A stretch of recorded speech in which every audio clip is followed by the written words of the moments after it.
ಹಾಗೆ ಎಲ್ರಿಗೂ ನಮಸ್ಕಾರ. ಸೊ IPL 2025ನ ಸೆಕೆಂಡ್ ಫೇಸು ನಾಡಿದ್ದಿಂದ ಶುರು ಆಗ್ತಾ ಇದೆ. ಆಫ್ಟರ್ ಏನು ಇಂಡಿಯಾ ಪಾಕಿಸ್ತಾನ್ ವಾರ್ ನಡೀತಾ ಇತ್ತು, ಸೊ ಅದು ಇವಾಗ ಸ್ವಲ್ಪ ತಣ್ಣಗಾಗಿದೆ. ಸೊ ಇನ್ನೂ ಅಲ್ಪ ವಿರಾಮ ಅಂತ ಹೇಳ್ತೀನಿ, ಬಿಕಾಸ್ ಸೀಸ್ ಫೈರ್ ಅಂತ ಏನು ಮಾತುಕತೆ ನಡೀತಾ ಇತ್ತು, ಅದು ಕಂಪ್ಲೀಟ್ ಆಗಿರುವಂಥ ಸೀಸ್ ಫೈರ್ ಅಲ್ಲ, ಜಸ್ಟ್ ಒಂದು ಅಲ್ಪ ವಿರಾಮ ಅಂತ ಹೇಳ್ಬೋದು. ಇನ್ ಕೇಸ್ ಏನಾದರೂ ಪಾಕಿಸ್ತಾನ್ ಮತ್ತೆ ಅಟ್ಯಾಕ್ ಮಾಡಿದ್ರೆ ಖಂಡಿತವಾಗ್ಲೂ ಇಂಡಿಯನ್ ಮಿಲಿಟರಿ ಏನಿದೆ, ಸೊ ಅದನ್ನು ಅಟ್ಯಾಕ್ ಮಾಡಿ ಪಾಕಿಸ್ತಾನ ಬುದ್ಧಿ ಕಲಿಸುವಂಥ ಪ್ರಯತ್ನ ನಡೆಯುತ್ತೆ, ಅದರಲ್ಲಿ ಯಾವುದೇ ಡೌಟ್ ಇಲ್ಲ.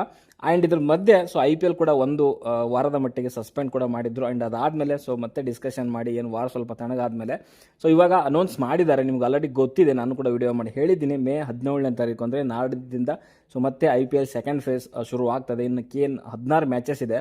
ಸೊ ಆಲ್ಮೋಸ್ಟ್ 80% 2025 IPL ಎಲ್ಲ ಮುಗಿದಿದೆ ಮ್ಯಾಚಸ್ಗಳು. ಇನ್ನು 20% ಮ್ಯಾಚಸ್ಗಳಿದ್ದಾವೆ. ಸೊ ಆಲ್ಮೋಸ್ಟ್ 16 ಅಂತ ಅನ್ಸುತ್ತೆ, 16 ಆರ್ 17 ಅಂತ. ಓಕೆ, ಸೊ 13 ಏನು ಲೀಗ್ ಮ್ಯಾಚಸ್ ಇದೆ, ಇನ್ನು 4 ಮ್ಯಾಚ್ ಬಂದ್ಬಿಟ್ಟು ಪ್ಲೇ ಆಫ್ ಆ್ಯಂಡ್ ಫೈನಲ್ ಇರುತ್ತೆ. ಸೊ ಆ ಪಂದ್ಯಗಳು ಇನ್ನು ಮೇ 17ನೇ ತಾರೀಕಿಂದ ಶುರು ಆಗುತ್ತೆ. ಅದು ಬೆಂಗಳೂರಿನಿಂದಲೇ ಶುರು ಮಾಡ್ತಾ ಇದ್ದಾರೆ. RCB versus KKR. ಆ್ಯಂಡ್ ತುಂಬ ಗೊಂದಲಗಳಿದೆ. ಸೊ ಯಾವ್ಯಾವ ಪ್ಲೇಯರ್ಗಳು ಅವೈಲೇಬಲ್ ಆಗಿರ್ತಾರೆ, ಯಾರ್ಯಾರು ಅವ್ರ ದೇಶಕ್ಕೆ ಹೋಗಿದ್ದಾರೆ, ಮತ್ತೆ ಬರ್ತಾರೋ ಬರಲ್ವೋ. ಆ್ಯಂಡ್ ಇವಾಗ ಬೇರೆ ಒಂದು ಇಂಟರ್ನ್ಯಾಷನಲ್ ಮ್ಯಾಚಸ್ಗಳು ಕೂಡ ನಡೀತಾ ಇದೆ, West Indies and England. So ಈ ರೀತಿಯ ಮ್ಯಾಚಸ್ಗಳು ನಡೀತಿರೋದ್ರಿಂದ ಯಾರ್ಯಾರು ಅವೈಲೇಬಲ್ ಇದ್ದಾರೆ ಅನ್ನೋದು ಕೂಡ ಪ್ರಶ್ನೆ ಉಳ್ಕೊಳ್ಳುತ್ತೆ. ಆ್ಯಂಡ್ BCCI ಅವನವರು ಒಂದು ಆಪ್ಷನ್ನ ಓಪನ್ ಮಾಡಿದ್ದಾರೆ ಇವಾಗ ಎಲ್ಲ ಫ್ರಾಂಚೈಸಿಗಳಿಗೆ.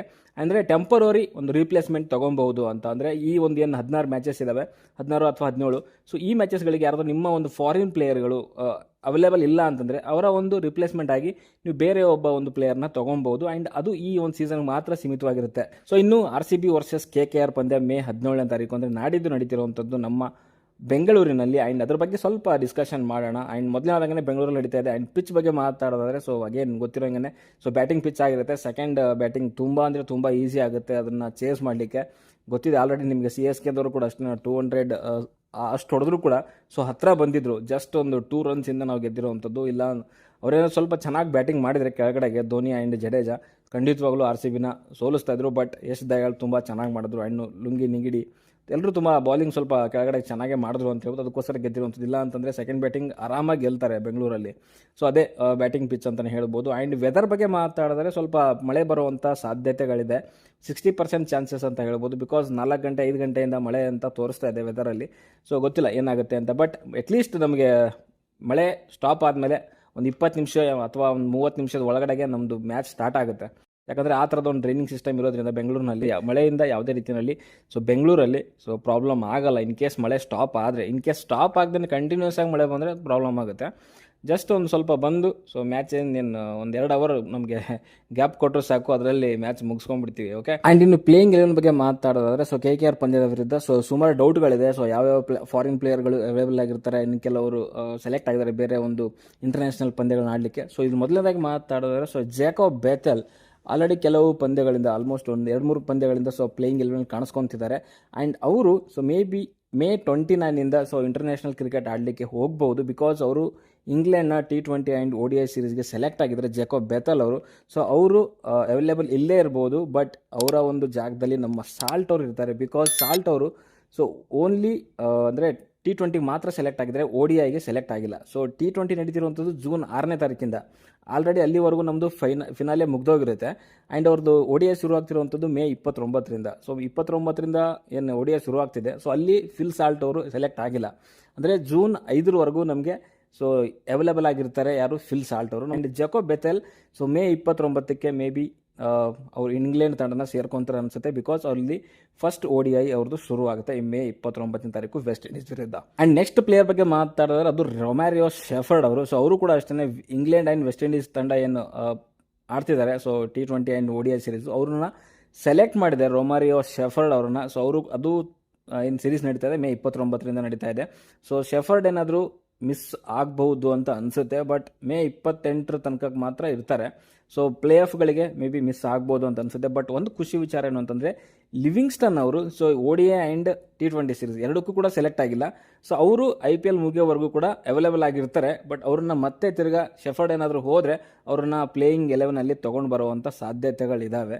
ಅದನ್ನು ನೋಡಬೇಕು. ಶೆಫರ್ಡ್ ಅವ್ರು ಏನಾದರೂ ಇಂಟರ್ನ್ಯಾಷನಲ್ ಪಂದ್ಯಗಳನ್ನ ಆಡಲಿಕ್ಕೆ ಹೋಗ್ತಾರಾ ಅಥವಾ ಇಲ್ಲ ನಾನು IPL ಆಡ್ತೀನಿ ಅಂತ ಇಲ್ಲೇ ಉಳ್ಕೊತಾರೆ ಅನ್ನೋದು ನೋಡಬೇಕಾಗುತ್ತೆ. ಇನ್ಕೇಸ್ ಶೆಫರ್ಡ್ ಏನಾದರೂ ಹೋದರೆ ಅಗೇನ್ ನಮ್ಮ ಯಾರು ಲಿವಿಂಗ್ಸ್ಟನ್ ಮತ್ತೆ ಪ್ಲೇಯಿಂಗ್ 11 ಬರ್ತಾರೆ. ಓಕೆ, ಅದಾದಮೇಲೆ ಇಲ್ಲಿ ಟೀಮ್ ಡೇವಿಡ್ ಟೀಮ್ ಡೇವಿಡ್ ಯಾವುದೇ ಸೀರೀಸ್ ಇಲ್ಲ, ಅವರು ಖಂಡಿತವಾಗ್ಲೂ ಇಲ್ಲೇ ಇರ್ತಾರೆ. ಆ್ಯಂಡ್ ಆಸ್ಟ್ರೇಲಿಯನ್ ಕ್ರಿಕೆಟ್ ಇದು ಹೇಳಿದೆ, ಅದು ಬೋರ್ಡ್ ಹೇಳಿದೆ ಆಲ್ರೆಡಿ. ಸೊ ನಮ್ದು ಏನಿದ್ರು ಕೂಡ ಇಂಡಿವಿಜುವಲ್ ಪ್ಲೇಯರ್ ಮೇಲೆ ಬಿಟ್ಟಿದ್ದೀವಿ. ಅವ್ರು ಹೋಗ್ತೀನಿ ಅಂತಂದರೆ ಹೋಗ್ಬೋದು IPL ಆಡಲಿಕ್ಕೆ, ಇಲ್ಲ ಅಂತಂದರೆ ಇಲ್ಲೇ ಇರ್ಬೋದು ಅಂತ ಕೂಡ ಹೇಳಿದ್ದಾರೆ.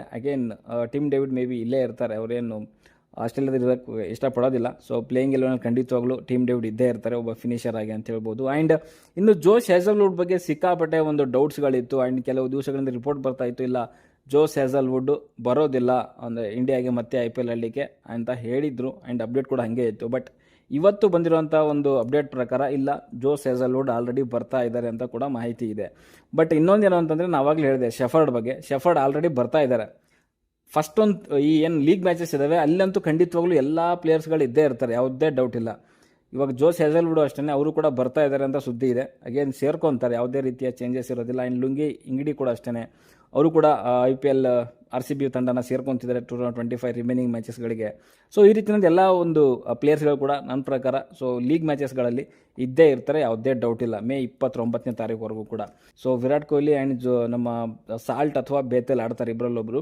ಸಾಲ್ಟ್ ಏನಾದರೂ ರಿಕವರ್ ಆಗಿದ್ರೆ ಸೊ ಫೀವರಿಂದ ಖಂಡಿತವಾಗ್ಲೂ ಸಾಲ್ಟ್ ಬಂದೇ ಬರ್ತಾರೆ. ಬಿಕಾಸ್ ಇನ್ನು ಉಳಿದಂಥ ಪಂದ್ಯಗಳಲ್ಲಿ ಸೊ ವಿರಾಟ್ ಜೊತೆಗೆ ಸಾಲ್ಟ್ ಅವರನ್ನೇ ಓಪನಿಂಗ್ ಮಾಡ್ಬೋದು ಅನ್ಕೊತೀನಿ. ಬಿಕಾಸ್ ಬೇತೆಲ್ ಏನಾದರೂ ಸೊ ಮೇ 29ರಿಂದ ಸೊ ಇಂಗ್ಲೆಂಡ್ ಸೀರೀಸ್ಗೆ ಹೊಂಟೋದ್ರೆ ಅಲ್ಲಿ ಸಾಲ್ಟನ್ನೇ ಬೇಕಾಗುತ್ತೆ. ಸೊ ಅದಕ್ಕೋಸ್ಕರ ವಿರಾಟ್ ಆ್ಯಂಡ್ ಸಾಲ್ಟ್ ಮತ್ತೆ ಸೊ ಓಪನಿಂಗ್ ಶುರು ಮಾಡ್ತಾರೆ. ಆ್ಯಂಡ್ ಇಲ್ಲಿ ನಿಮ್ಗೆ ಗೊತ್ತಿರೋಂಗೆ DDP ಅವರ ಬದಲಾಗಿ ಸೊ ಮಯಾಂಕ್ ಅಗರ್ವಾಲ್ ಅವ್ರನ್ನ ತೊಗೊಂಡು ಬಂದಿದ್ರು ರಿಪ್ಲೇಸ್ಮೆಂಟ್ ಆಗಿ.